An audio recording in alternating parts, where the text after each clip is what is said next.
नमस्कार, मैं doctor Jamal A Khan, health wealth and lifestyle के चैनल में आपका स्वागत है।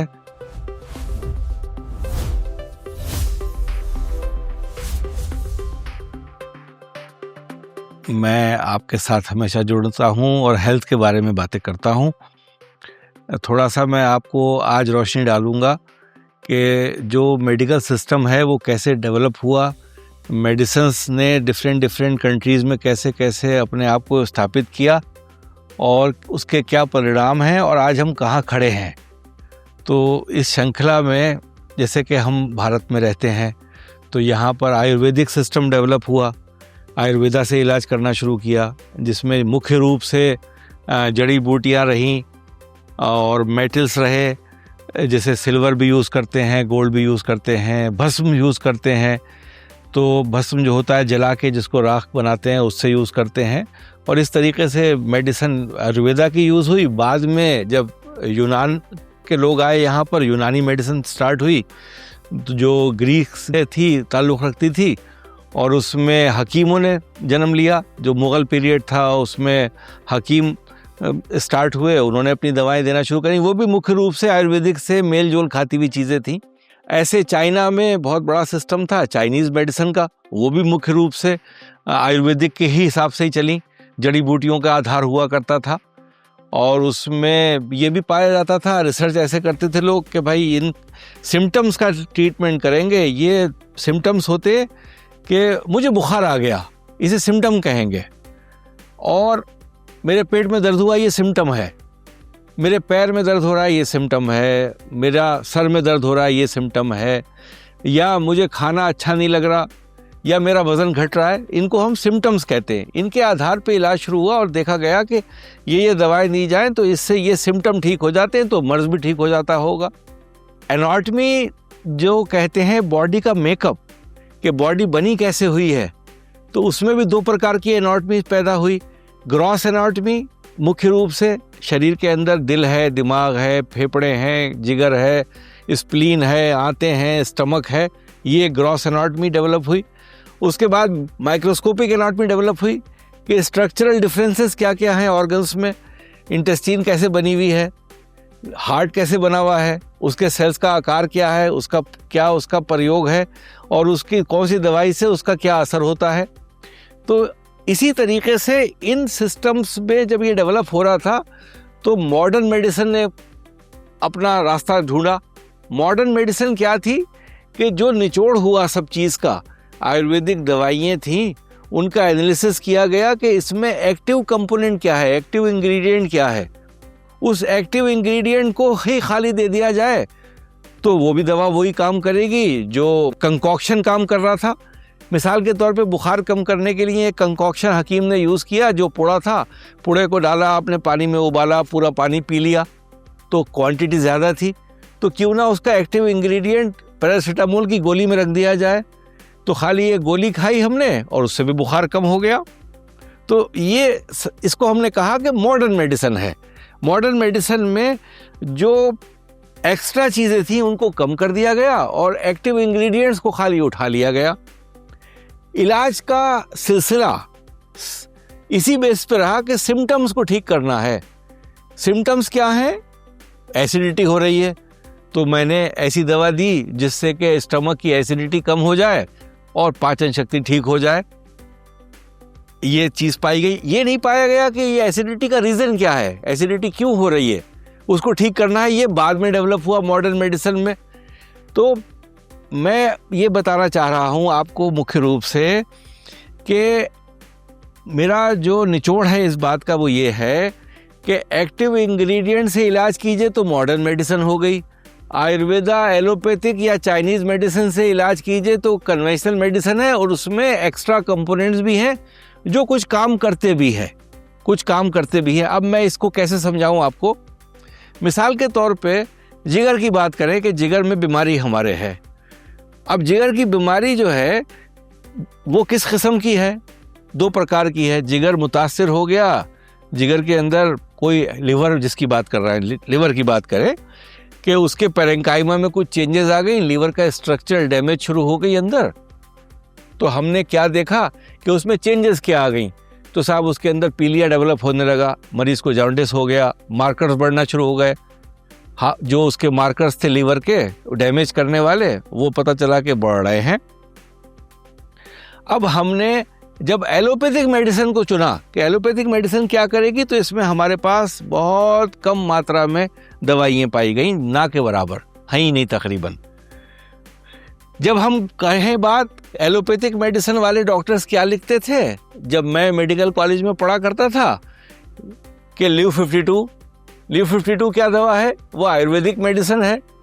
उसका एक्टिव कंपोनेंट मालूम ही नहीं हो पाया कि एक्टिव कंपोनेंट कंकॉक्शन तो पता है कि हम ये चीज़ें देंगे तो लीवर हो सकता है ठीक हो जाए, और लीवर टाइम बाउंड भी होता है, टाइम बाउंड से भी ठीक हो जाता है। तो हल्के हल्के बीमारी आई थी, मान लीजिए कोई वायरल इन्फेक्शन हुआ था, लीवर के अंदर बीमारी आई, लीवर की पैरेंकाइमा चेंज हो गई, लीवर की पैरेंकाइमा सुस्त पड़ गई, उसकी एक्टिविटी इतनी कम हो गई कि वो लीवर नॉर्मली फंक्शनल नहीं हो रहा है। तो हमारे एलोपैथिक सिस्टम या जो मॉडर्न मेडिसिन ऑफ सिस्टम है, उसमें दवाइयाँ ना के बराबर हैं, है ही नहीं, समझिए आप। तो हमने किस चीज़ पे निर्भर हुए, एलोपैथिक डॉक्टर्स भी लीव 52 लिख देते थे, लीव 52 सिरप लिख दीजिए। बहुत लोग लीव 52 सिरप लिखते थे, और दवा होती क्या थी, वो आयुर्वेदिक दवाई होती थी। अच्छा, हमें उसके बारे में पता भी नहीं होता था कि एक्टिव कंपोनेंट क्या है, लेकिन प्रचलन था, प्रथा थी कि हम लिख देते थे, और बड़ा एक्सेप्टेबल था। इसी तरीके से जो हकीम थे तिब्बिया के पढ़े हुए, और जो आयुर्वेद थे, वो अंग्रेजी दवाइयों का सेवन भी करा देते थे, एंटीबायोटिक्स दे देते थे कि भाई एंटीबायोटिक कंपोनेंट ऐसा है, जहाँ इन्फेक्शन है उसको ठीक करने के लिए दिया जाए। तो हिंदुस्तान में मिक्स ट्रीटमेंट प्लान्स हमारे शुरू हुए। कोई सिंगल ट्रीटमेंट प्लान इंडिया में नहीं था जिसको हम ये कहें कि खाली एक ही पद्धति से हम इलाज करेंगे। अंग्रेजी डॉक्टर, एलोपैथिक डॉक्टर यूनानी दवाइयों का भी जानता था सेवन, जैसे सबगोल की भूसी थी, पेट में खाने को दी जाए, वो बाद में एलोपैथिक मेडिसिन में भी आना शुरू हो गई, लेकिन पद्धति जो थी वो यूनानी आयुर्वेदिक मेडिसिन की थी। एक चीज़ ये समझना है हमें कि भगवान ने, ईश्वर ने, अल्लाह ने हमारे हर सिस्टम में शिफा रखा है। किसी एक सिस्टम को हम अपना के शिफा नहीं ढूंढ सकते। हम खाली एलोपैथिक सिस्टम पे बिलीव करने लगे, यूनानी सिस्टम आयुर्वेदिक को छोड़ दें, वो गलत है। क्योंकि बहुत से लोग इलाज करते हैं यूनानी आयुर्वेदिक सिस्टम से, वो भी ठीक हो जाते हैं। अब एक चीज़ इसमें मुख्य रूप से और एंटर कर रही है कि हमें बॉडी को सपोर्ट कराना होता है। बॉडी का रिपेयर मैकेनिज्म बॉडी खुद ढूंढती है। बॉडी को रिपेयर कराने के लिए हमें खाली टाइम देना होता है, और सिम्टम्स को हमें थोड़ा कम करना होता है। बॉडी रिपेयरिंग मैकेनिज्म अपना खुद इख्तियार कर लेती है। तो यूनानी सिस्टम में जब हम जाते हैं या आयुर्वेदिक सिस्टम में जाते हैं, तो हम मान के चलते हैं कि पेशेंस हमें चाहिए, हम 3-4 हफ्ते, 6 हफ्ते, 8 हफ्ते अपना इलाज करेंगे। अंग्रेजी सिस्टम में जाते हैं तो हम कहते हैं 5 दिन में ठीक हो जाए। तो जो हमारा पद्धति थी वो 5 दिन में फेल हो जाएगी अगर लीवर को हम फेलियर को ठीक करना चाह रहे हैं। अगर हम लीवर फेलियर को 8 हफ्ते में ठीक करना चाह रहे हैं तो हमारा पास पेशेंस लेवल बहुत ज़्यादा है। हम पेशेंस से काम कर रहे हैं, और हम पेशेंस हमें डॉक्टर पे भी है, आपके वैद्य पे भी है, आयुर्वेदा वाले पे भी है, यूनानी के हकीम पे भी है, और एलोपैथिक में हमें पेशेंस उतना नहीं था, हम 5 दिन में ठीक होना चाह रहे थे, वहाँ हम फेल हो रहे हैं। तो वो डॉक्टर की पद्धति भी फेल हो रही है। रिपेरेटरी मैकेनिज्म जो होता है वो बॉडी का एक इनबॉर्न प्रोग्राम है, सॉफ्टवेयर है, कि जो सॉफ्टवेयर करेक्शंस को अपने इख्तियार करके उस लीवर को फिर से फंक्शनल करना शुरू कर देगा। लीवर अगर ख़राब है तो लीवर को फंक्शनल करना शुरू कर देगा, लीवर को नॉर्मलाइज करने की कोशिश करेगी बॉडी। उसमें फिर ये पाया जाता है कि भाई परहेज़ क्या कीजिए। तो एलोपैथिक में परहेज़ का कंसेप्ट बहुत पुअर है। हम लोगों को एज ए डॉक्टर ना तो ये बताया जाता है कि स्पेसिफिक डाइट क्या लो, ना ये बताया जाता है कि क्या चीज़ नहीं लो। हमें सिर्फ सिम्टम्स, पैथोलॉजी, लीवर में क्या प्रॉब्लम हुई है माइक्रोस्कोपिक लेवल पे, और उसको कैसे ठीक करना है। ठीक करने की मैंने जिससे बात कही, अगर जॉन्डिस मान लीजिए एक तरीके का है जिसमें कि कोई रास्ता बंद हो गया है, तो रास्ता खोलने के लिए ट्यूब डाल देंगे, वो सर्जिकल प्रोटोकॉल है, वो मेडिसिन में, मॉडर्न मेडिसिन में ही आएगा, यूनानी आयुर्वेदिक में नहीं आएगा। लेकिन अगर लीवर की पैरेंकाइमा ख़राब है, कोई ऑब्स्ट्रक्शन नहीं है, लीवर को खाली रिपेयर करने के लिए रखना है, तो यूनानी मेडिसिन का सहारा लेके लोग फ़ायदा उठाते हैं। और साथ साथ इम्यून सिस्टम जो होता है, जो हमारा इम्यून सिस्टम जो नॉर्मलाइज करने की क्रिया करता है, उससे हमें बेनिफिट्स मिलते हैं। ये टॉपिक इसलिए इम्पॉर्टेंट है समझना कि आप ब्रॉडर विजन लेके चलेंगे हेल्थ में, एक नैरो विजन से हमारी हेल्थ ठीक नहीं होती है।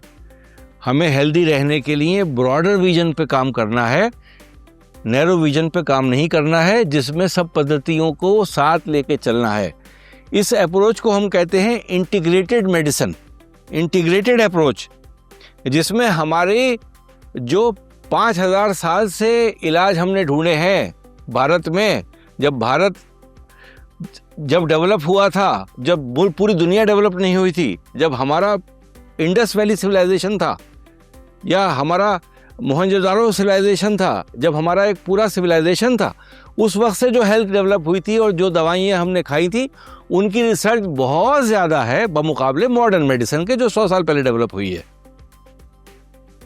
और उन चीज़ों में भी शिफा था। उन चीज़ों को सेवन करना और उन चीज़ों पे भरोसा करना और परहेज़ करना, जो परहेज़ बताए जाते हैं, वो सारी चीज़ें भी हमारे हेल्थ सिस्टम में अपनाना चाहिए, जिससे हमारी सेहत ठीक हो।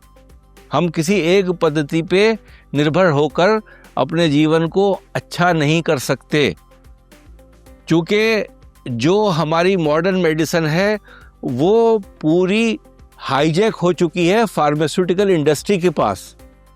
और फार्मास्यूटिकल इंडस्ट्री जो है वो गवर्न करती है डॉक्टर्स को। डॉक्टर्स क्या करते हैं, वही दवा तो लिखेंगे जो फार्मास्यूटिकल इंडस्ट्री ने बनाई है। उनके पास उसके अलावा तो कोई रास्ता है नहीं। ना तो वो अपनी फार्मेसी चलाते हैं, ना वो दवाएं खुद बनाते हैं बैठ के। जो आज भी वैद्य करते हैं, जो आज भी हकीम करते हैं, जिनकी अपनी यदि प्रयोगशाला होती है जिसमें वो जड़ी बूटियां ढूंढते हैं, दसियों चीज़ें मिलाते हैं, इस तरीके के हकीम और इस तरीके के वैद्य आज भी मौजूद हैं। तो मकसद क्या है कि फार्मास्यूटिकल इंडस्ट्री ने हम डॉक्टर्स को एक इंस्ट्रूमेंट की तरह यूज़ किया है कि जो उनके पास सामान है वो तुम बेचो और उससे तुम मरीजों को ठीक करने की कोशिश करो, जो बहुत हद तक कामयाब नहीं होता है। अगर हम लाइफ में देखें तो जो आज से 200 साल पहले लोग थे वो भी सेहतमंद हुआ करते थे, लंबी उम्रों के होते थे। आज भी ऐसे लोग आज भी होते हैं, लंबी उम्रें आज भी हैं, छोटी उम्रें भी हैं। बहुत ज़्यादा साइंस ने जो डेवलप किया है, मेडिसिन ने डेवलप किया है, वो खाली शल्य चिकित्सा में डेवलप किया है, सर्जिकल एस्पेक्ट, जहाँ सर्जरीज पॉसिबल हैं। मेडिसिन के हिसाब से हमारा डेवलपमेंट अभी भी बहुत स्लो है। एक एंटीबायोटिक्स ने बहुत अच्छा काम किया है इन्फेक्शंस ठीक करने के लिए, एक शल्य चिकित्सा ने बहुत अच्छा काम किया है। बाकी बीमारियों में दवाइयाँ बहुत सीमित हैं। आप ब्लड प्रेशर की बात करें, ब्लड प्रेशर में हम क्या दवा देते हैं, सिम्टम्स से तो ठीक करते हैं, ब्लड प्रेशर कम हो जाए। रीजंस क्या थे, वो रीजंस तो बहुत पुअर हैं। अगर हम कोलेस्ट्रॉल को कम करने की कोशिश करते हैं तो हमें मालूम अब हुआ कि हमारी ब्रेन जो है वो पूरी कोलेस्ट्रॉल से बनी हुई है। यानी जो ब्रेन का जो सॉफ्ट टिश्यू है, जो अंदर हमारे स्कल के अंदर ब्रेन है, वो पूरी चिकनी एक कोलेस्ट्रॉल की लेयर्स में बनी हुई है। तो अगर हम कोलेस्ट्रॉल खाली यहाँ की कम करेंगे, शरीर की कम करेंगे, तो ब्रेन पे भी इम्पैक्ट उसका होता है। और उससे भी पता चला सेनाइल डिमेंशिया के फीचर्स डेवलप होने लगते हैं, यानी बुढ़ापा जल्दी आ जाएगा, सोचने की पावर कम हो जाएगी। और हम जो कहते हैं पार्किंसन की डिजीज़ की तरफ भी जा सकते हैं। बहुत सी ऐसी डिजीज़ हैं जो कोलेस्ट्रॉल कम करने से हो जाती हैं। तो मैं सरल भाषा में कोशिश करता हूँ अपने लोगों के साथ जुड़ने की और समझाने की, कि इशारा देता हूँ कि मैं क्या बात करना चाह रहा हूँ, आप मेरा इशारा समझते हैं। तो ये सब चीज़ें आपके लिए अच्छी होती हैं, सेहत के लिए आपकी अच्छी होती हैं। तो अपने मन को खोल के समझ के इलाज की पद्धति चुना कीजिए और उस पर अमल किया कीजिए। कोई पद्धति कंप्लीट नहीं है आज की तारीख में भी, जब तक हम कस्टमाइज तरीके से इलाज नहीं करेंगे। जैसे कपड़े सीना है, दर्जी हमारे कपड़े सीता था, हमारी बिल्कुल बॉडी में फिट आ जाए, ये कस्टमाइज ट्रीटमेंट प्लान जब तक हम एंटर नहीं करेंगे, तब तक हमारी लाइफ में अभी भी परेशानियां बनी रहेंगी और बुढ़ापे जल्दी आने लगेंगे। बहुत ज़्यादा मेडिसिन्स का इस्तेमाल करने से बहुत लाभ हमें नहीं होता है। नमस्कार, जय हिंद।